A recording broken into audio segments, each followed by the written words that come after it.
दरम्यान बारामतीकरांचं अजित पवारांवर प्रेम आहेच, पण माझ्यावरही प्रेम करा असं आवाहन सुनेत्रा पवारांनी तिथल्या कार्यकर्त्यांना केलंय। बारामतीकरांनी भरभरून दादांवरती प्रेम केलेलं आहे, त्यांच्या पाठीशी कायम राहिलेलेच आहेत आणि इथून पुढेही राहणारच आहेत। सगळे म्हणतात की आमच्या पाठीशी असंच राहू दे वगैरे, ते राहणारच आहेत याची मला खात्री असल्यामुळे मी तुम्हाला जसं काही म्हणणार नाही।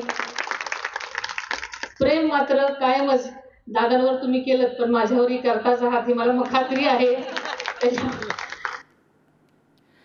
तर इकडे सुप्रियाताई निवडून येणारच, मात्र समोरून सुद्धा पैशांचा वापर केला जाईल असा आरोप रोहित पवारांनी केलाय। बघूया।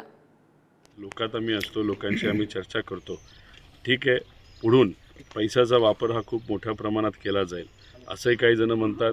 100 कोटीपेक्षा जास्त खर्च केला जाईल। आता 100 कोटी येणार कुठून, खर्च कसे होणार, पैशाचा वापर जर केला तर मग लोकशाही कुठं राहणार, हे प्रश्न निर्माण होतात।